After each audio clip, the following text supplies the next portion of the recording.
You're listening to the official podcast of the Westside Vineyard in Los Angeles, a community of individuals and families connecting with God to change the world.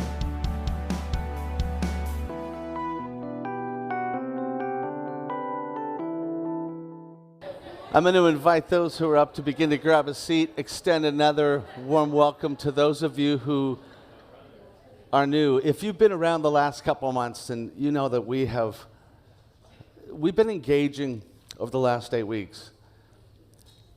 We had a series on how can I believe, and really engaging the questions that arise in the process of coming to know God, to believe in God, to have one's mind open up to those things. You have to work through some hard questions that arise. And we've been working with that. But following that series today, I want to stop and take a moment to consider not just the questions, but how do we talk about spiritual beliefs, spiritual reality, with people in what many would term to be a more secular culture.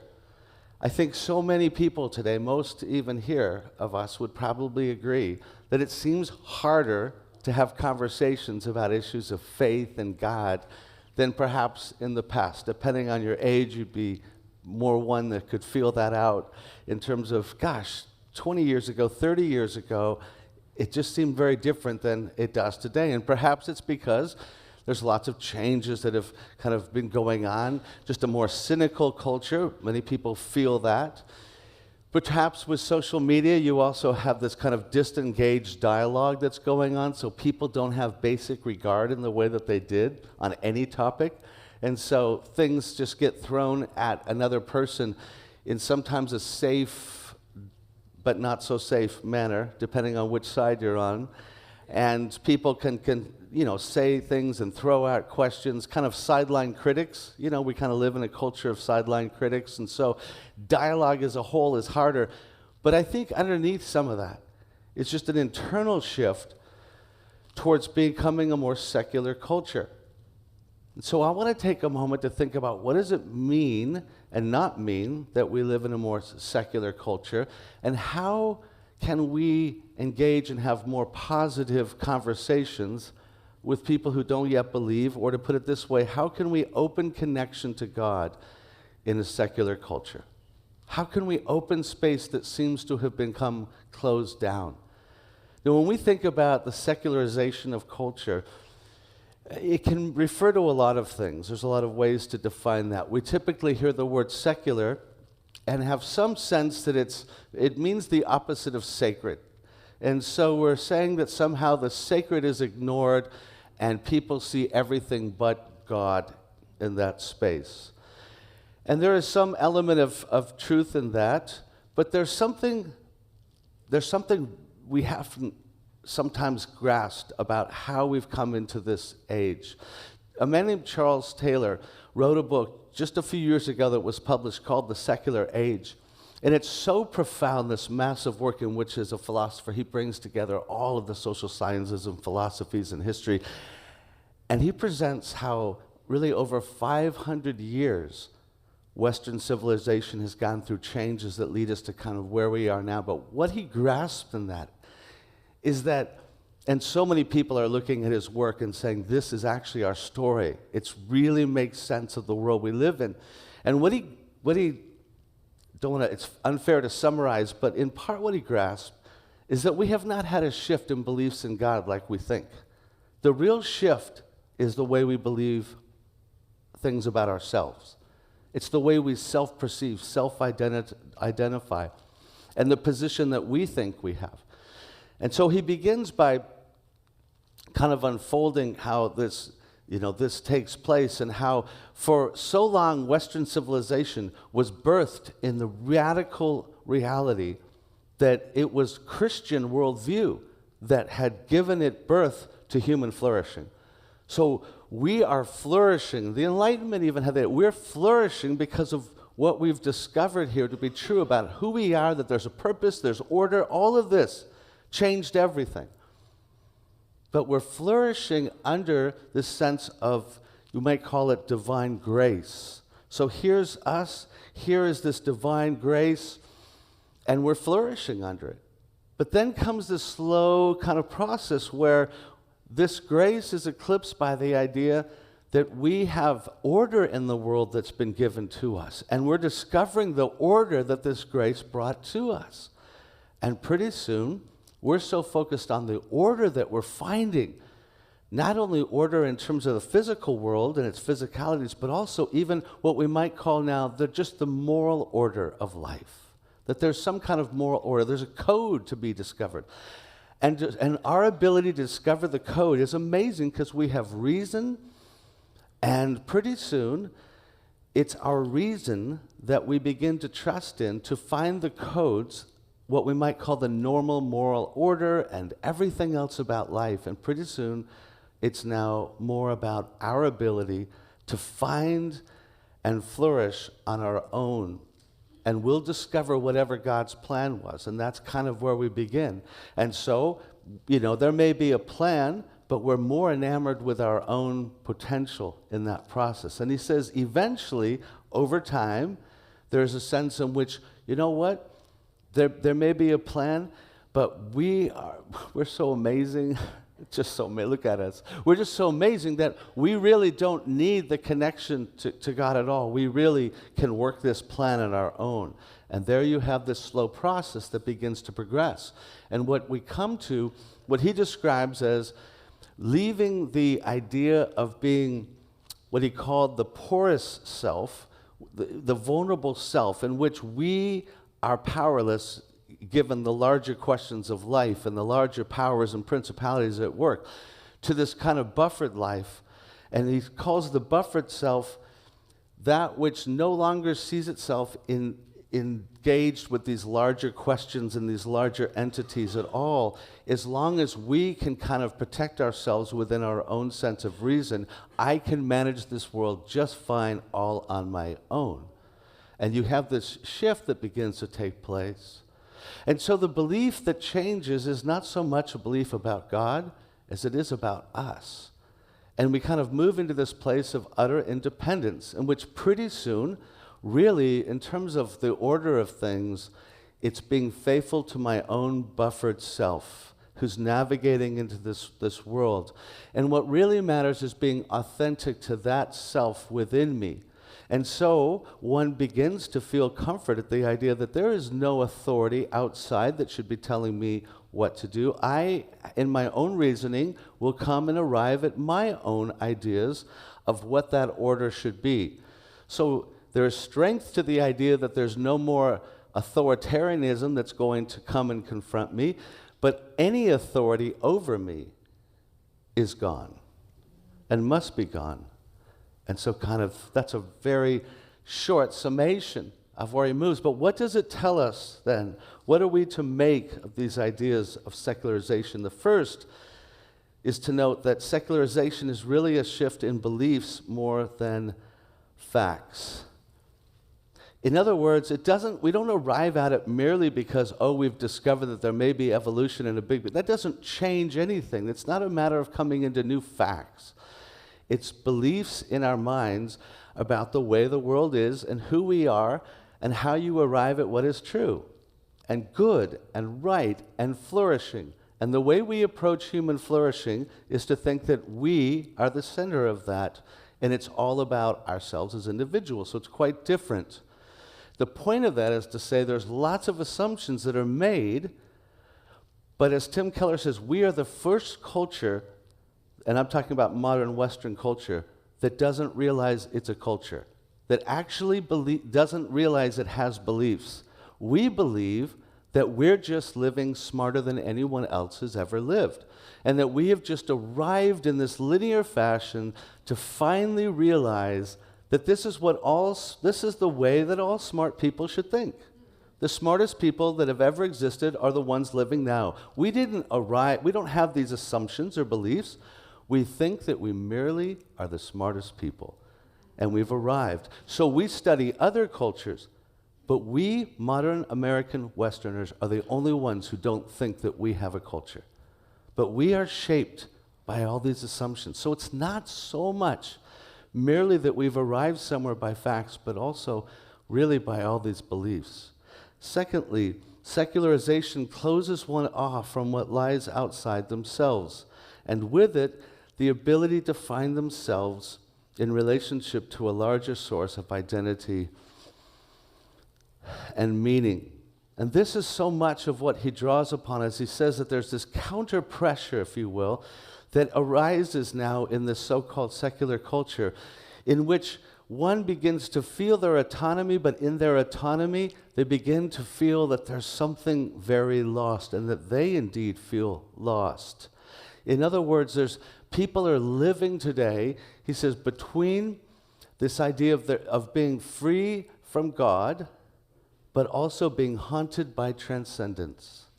There's a sense that I know there's something more, and to try to live as if there's not doesn't really make sense of my world, doesn't make sense of my heart, doesn't make sense of this thing inside of me.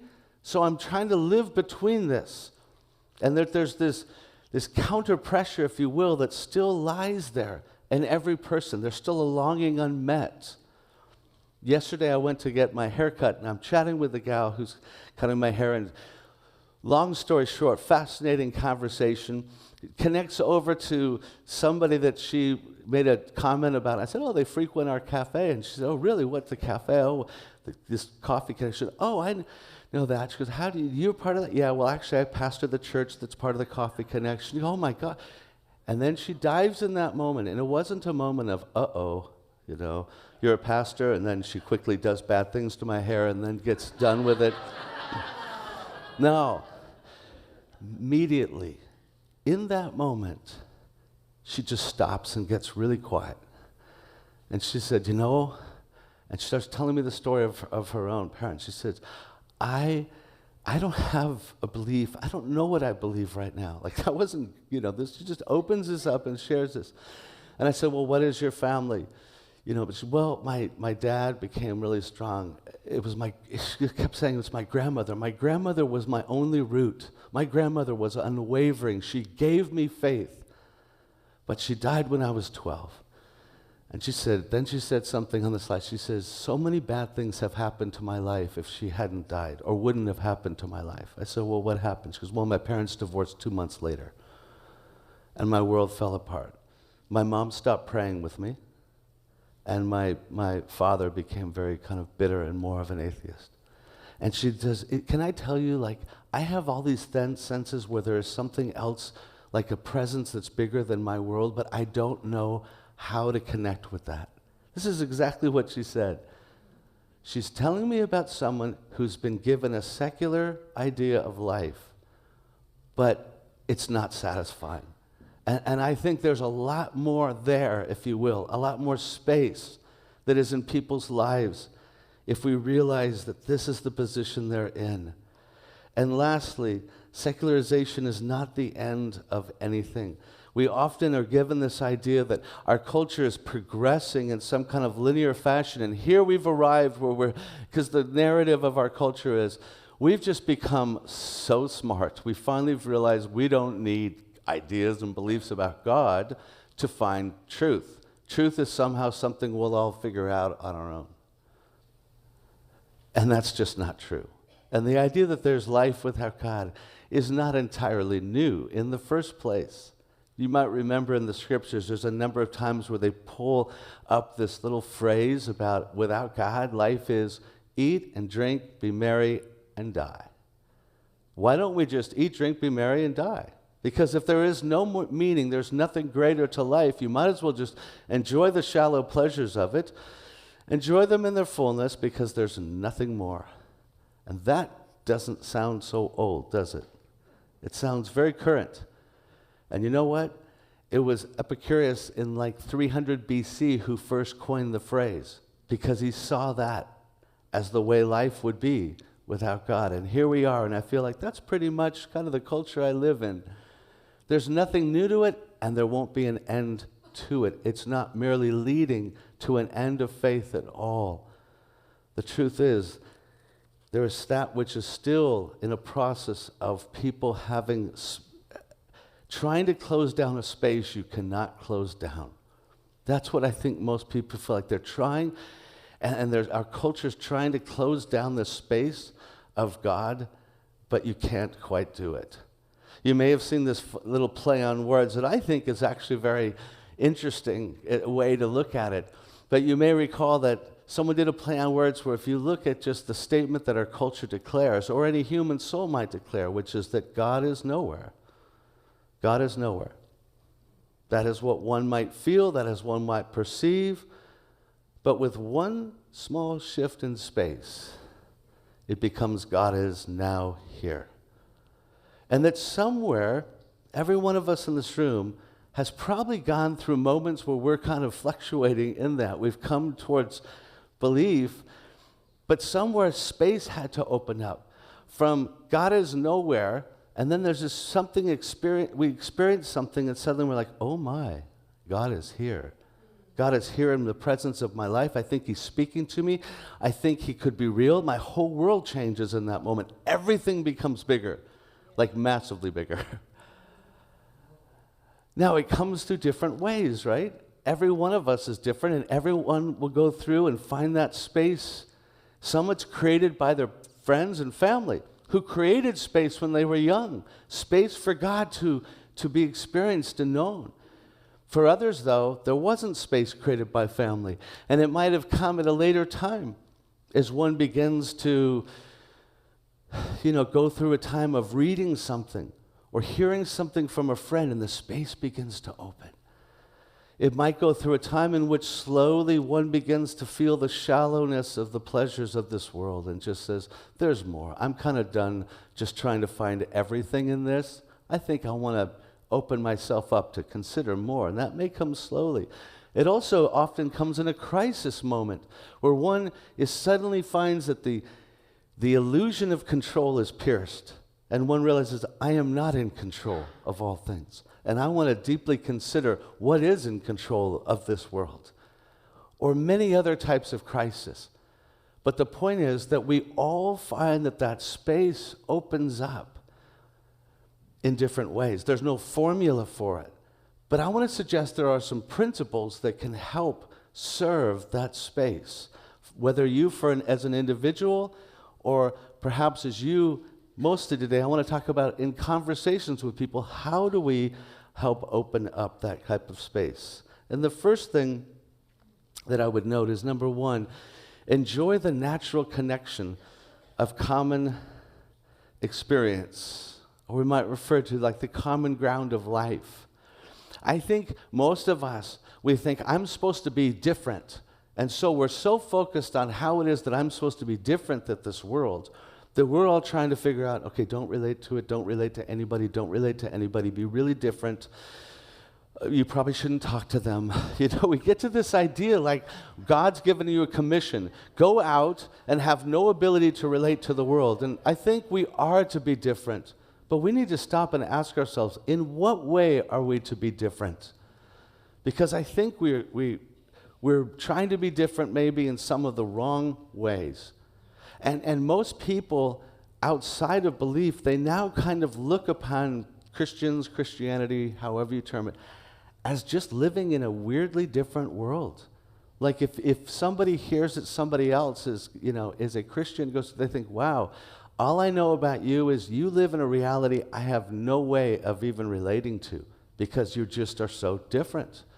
And I could never consider what you believe because I don't even know how to relate to you. We're just different worlds.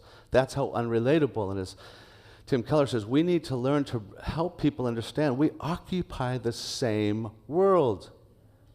We care about the same things. And that's a huge part of what we need to come into a place of. One of the great things I love about the neighborhood holiday parties that we've encouraged people doing at the holidays is that they just invite people to come and connect on the common ground of our neighborhoods.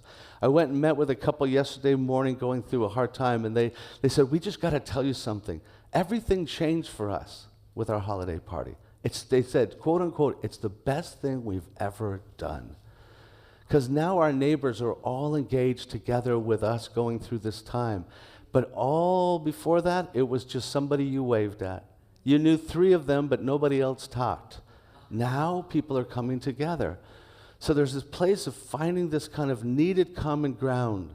The Apostle Paul was famous for talking about becoming all things to all men in order to reach some. He said, as the Living Bible says, that whatever a person is like, I try to find common ground with him so that he will let me tell him about Christ and let Christ save him. That's the kind of place we need to come to, where we can say, and I would say, Christ has changed my life, made my life different in more ways than I could even begin to describe. I mean, really different. But not different in the sense that I don't experience this world and all of the struggles with it. I am still one who experiences losses and sadness, who still experiences struggles, who still feels the challenges of raising kids in the current cultural chaos, who I could go on and on. There's so many things that I share. I know what it is to lose a parent. I know what it is to face health things. We know these things. And we need to be able to start and engage people in the place in which we say, how is that going? Here's how I'm struggling with it. We live in the same world. And secondly, we need to explore the experiences and thoughts of another that have shaped their current posture. We need to be able to just openly explore. So tell me about your past. Tell me what you think, what you believe about these things. Here's one of the things I sense, that one of the primary difficulties with sharing our experience of Christ with others is that as soon as someone realizes that someone else is identified as a Christian, the expectation is that the nature of relationship is really just a context for a one-sided presentation. Oh, you're a Christian, here it comes. You have something to present to me. I'm really not looking forward to it, and I'm really not going to enjoy it, but I know that that's your project, and I am just a part of your project. That's how people feel. How about we explore? Let's talk about. I am not afraid to go into and talk about what it is, but I think sometimes we are afraid. Oh no, they're going to have, here it comes. If I ask them, they might have lots of objections. That's right. They might. And that leads to the third point. Number 3, welcome objections as part of the opportunity to open up space.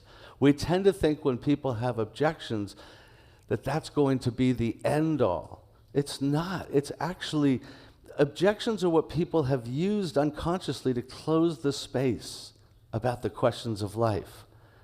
And we need to go, let's talk about what closed that off for you. Because only when you talk about what's being used to close the space can you potentially open the space. I was at the gym and my neighbor was next to me, and he heard some people talking about our church or something, and so he kind of looks over at me and he goes, I've been to your coffee shop. Yeah, good, I love the coffee shop. All my neighbors somehow have come there. Then they have to admit it to me. It's like their first confession. And he's like, he goes, I've been there, but, that your whole thing, though, like the whole church thing, he says, I'm Jewish and agnostic. I said that, and that was basically his way of saying, let me just be really clear, this is a closed conversation, because I'm Jewish and agnostic, and he really wanted to make sure I got it. And I said, that's cool. Like, we're all trying to figure out how to follow this Jewish guy, and we're all trying to figure out how to work through our beliefs. You'd be perfect to join us. And he did not know what to do with that. But it's true. He's trying to create a way to say, my world's closed to that. It's not closed to that. It's so much bigger. And we need to learn to open up the spaces. See, there are challenges to affirm, presumptions to question, and reasons to believe, and if we welcome engaging objections, it can open up the space that has been closed down. So we can explore, we can open, we can welcome that. Fourthly, we need to connect their story to the ultimate story. That is the story of what it means to be lost, as described by Jesus, which I think is, at the highlights of it, the story carried in Genesis, which I think Jesus most engages, about the creation, the purpose of humanity, and the fall of humanity and what went wrong, which I think Jesus captures and brings together in the parable of the prodigal son. So I I think when most lives hear that, when we think of engaging people with the gospel, I think, right, understandably so, many people hear, oh, you need to let me know that I can be forgiven of my sins. That's your message. Well, I don't even agree with your definition of sin. First of all, you just told me I'm a sinner. But what I really hear is, you have your moral rule book. And so you want me to understand that I can be forgiven of my sins, but that's just because you believe that the way I express my sexuality, or the way that I treat people, or I don't know what, you think that somehow I'm a bad person, you're a good person, and I can be forgiven for being a bad person, which is really just your rule book versus maybe my perceptions. That's what people hear. And I think that's an incredibly narrow idea and a very false one that Jesus himself really kind of pierces. There's a much larger story about what it even means to think of being sinners. So yes, without a doubt, there is the forgiveness of sins, but if without a larger story, we're not going to have a very good, comfortable conversation. So let me just use what some of you know is kind of, to me, really a favorite story of Jesus's, because I think it says so much. Jesus says, if you want to get this, and he tells a story of the prodigal son, which I will very loosely paraphrase. Jesus says, here is what it is, that the kingdom is coming, that God is coming. It's like this. It's like a father who had two sons. And the younger son, the one who had the least rights of all, because the younger son isn't one who should deserve anything. The most undeserving of the two sons says, Father, I want to take my inheritance now and be on my way. Which is really saying, essentially, I wish you were dead and out of the picture, because that's when you get an inheritance. I want to take the goods and go. And this is the point everyone's like, oh, this kid's done. And then it says, and the father gave him and let him go. He goes off and he finds that he's having a good time until everything kind of runs out and the kid's exploited. No friends to help out at this point, and he finds himself now having to try to fend for himself, and he's feeding pigs. Jewish boy feeding pigs, not a good picture of one's dignity. Everything is lost to him, and he realizes, I don't even have what the pigs, my dignity is now less than human. And it says he came to his senses and thought, even the servants in my father's house, even they had it better. They had something better in that household than I as a son. I will go back and just try to be a servant. He goes back, and on his way, the father runs out, meets him, throws his arms around him, and doesn't want to hear anything about being a servant. He says, my son. And in that moment, he takes him and he holds him, takes him back up to the house, says, we're throwing a party, but he restores his dignity, his authority. He gives him the ring, his sonship. He gives him shoes, which only the children would have worn. All of that. That is the story, Jesus says. That is our human story. And I want to suggest that in that, we start to get something of some truths that I think is a reflection of what our lives are about and all lives are about. So let me just note these quickly. One, we were created to be at home with the source of life. That is part of what Jesus said. You were created to originally live at home. And we left that, which connects back even to Genesis. Number two, we choose to take the goods of life and declare ourselves autonomous. And I think many people feel like, I like this world. Really? You like it? What do you like? Oh, well, I like all these things. Do you think that they're a gift? Oh, yeah, they're a gift. Okay, now here, think of that. People want to say that this world is full of things that they would consider a gift. But now they're saying, but, oh, wait, I can't call them a gift. They're just luck.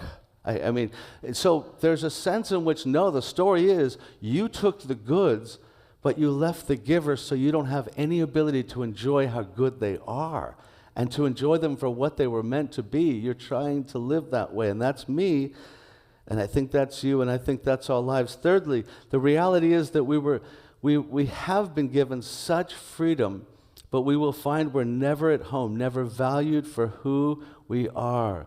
The whole constancy of what we fight for is freedom.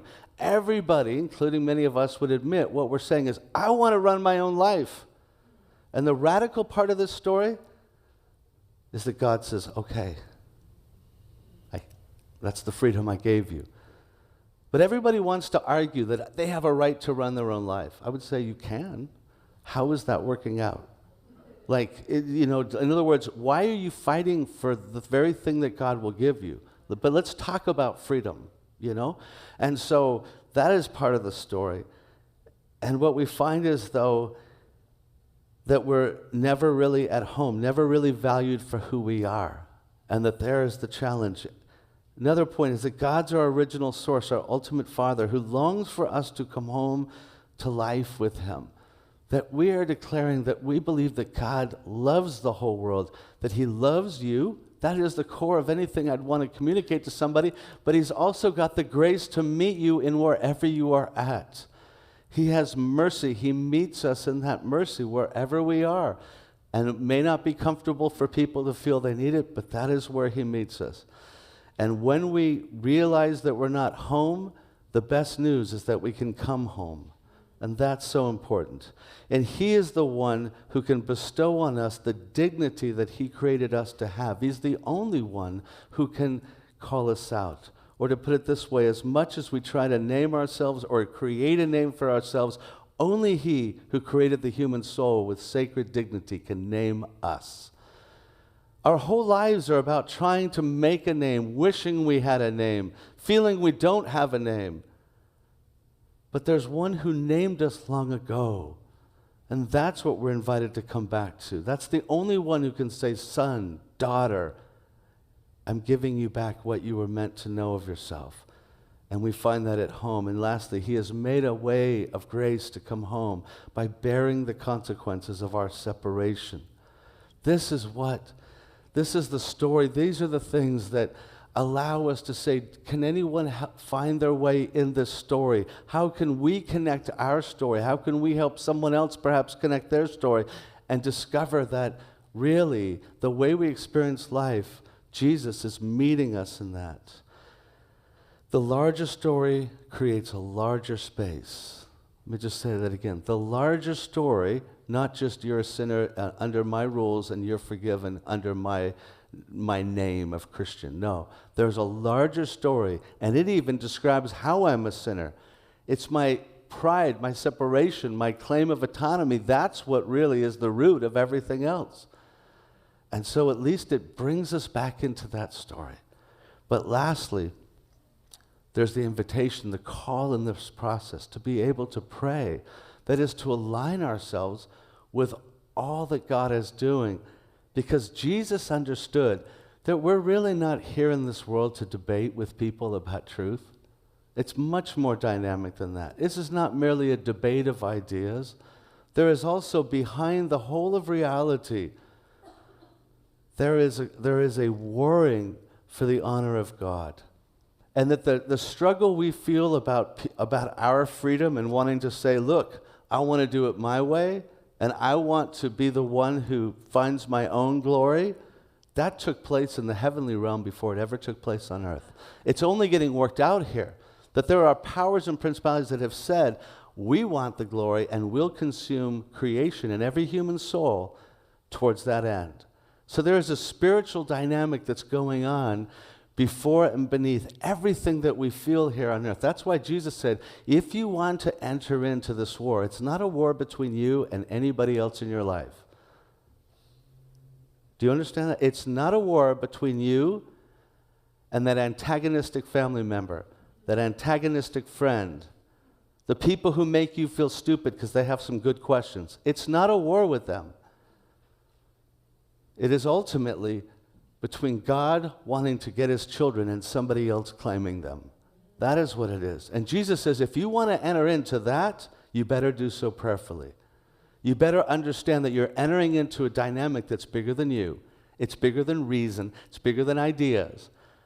Engage into it prayerfully. Align yourself with what God is able and wanting to do so that you check your heart. Get over your own pride. Get over your own fears. Get over your own sense of, oh no, we're gonna get into a fight. Try to step back from some of that. Be less reactive.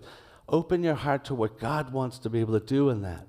And understand that, as Jesus said, when you want to bring God's presence into an experience, the greatest way you can do that is praying, not just for them, but also even with them.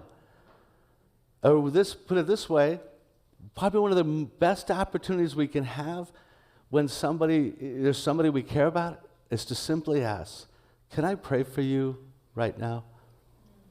Can I pray for you right now? And I add those words right now because praying for someone is great. And we should be doing more and more of that. But when there's the opportunity because there's a need at hand, the conversation's led to an appropriate place, there's nothing like saying, can I pray for you right now? In those terms, things change. You know, Jesus, when he engaged people, rarely said, hey, sorry to hear about your problem. I'll be praying for you later. He normally stopped and said, I am going to now ask God to come and intervene into this. Because saying, can I pray for you, is kind of like a phrase we have in our culture. It's kind of like when after a first date, when you don't know what to say and you're not sure what's going to happen, so you say, hey, I'll call you. It's kind of like that. No one knows what it really means. It's just a way of dealing with awkwardness. That's what kind of saying, can I pray for you? I'll be praying for you. But when we say, can I pray for you right now? We, in that phrase, we're saying so much. We're saying, I believe in a God who is active and present now. I actually believe God cares about you. And I think his presence in some way may be manifest if you're open to it. But I'm also inviting you to consider. It's a question. Why? It should be a question. It shouldn't be imposed. Because the only way to open space for God has to start in another heart. So you're inviting somebody to consider whether they would want to open up the possibility of God. And that's a very important question. There's many people that said, no, I don't want you to pray for me. Actually, very, very few do that. And if someone does do that, well, you know what? That's their choice. You can't control that choice. But many times people will open to that. And so we need to be able to enjoy that space. And so my invitation for us today is to open up the space, wherever it might be, and understand that we are living in a secular culture for whom everything is about trying to close the space of spiritual reality. Just find ideas to close it. It has a lot to do with, I am a self-autonomous being, and my authenticity and finding who I am is the end all. And as Charles Taylor says, no, it's not at all. When you try to think that everything is satisfied by trying to figure out who you are within yourself, you'll never find yourself. You'll never be able to name yourself. You'll never discover what you really need and don't have if you're only looking inside yourself. So what we need to do is help open the space. And it doesn't come because we have a project. It comes because we have an identity. It doesn't come because you and I think, okay, I need to do really good things for God, and I'm going to go out and I'm going to be really good, and I'm going to go out and be part of God's army, and I'm going to be a soldier No, don't go relate to people that way. They're not like a checklist. Just love people and realize that before Jesus ever started his ministry, the Father spoke over him and said, this is my son. He has a mission in this world. This is who you are. Don't let this be an obligation. Let it start to become an identity.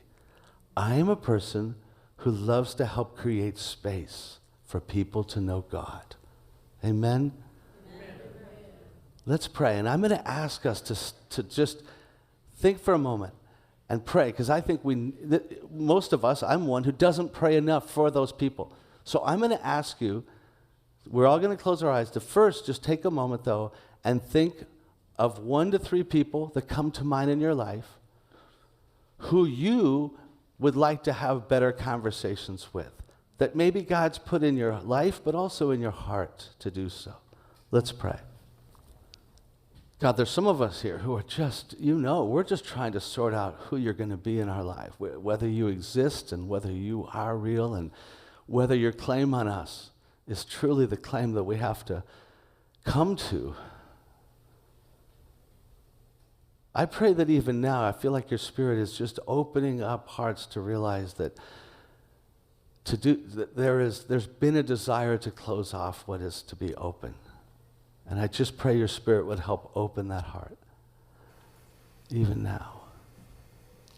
And for some of us, God, we have people we're trying to be in good relationship with, but it's just become so hard. And we become cynical, and we want to withdraw, and we want to think that we just have to have a deep, separate life. Pray right now that you would help us lay that down and re-embrace what it means to live in this world as witnesses of a larger world. To embrace being witnesses of a larger world. And I pray that you would, let's just take a moment and think of somebody in your own life. Maybe it's a family member, maybe it's a friend, maybe it's a colleague, maybe it's a neighbor. And just ask God to align your heart with His. Thank you for listening to the official broadcast of the Westside Vineyard in Los Angeles. Tune in for next week's message.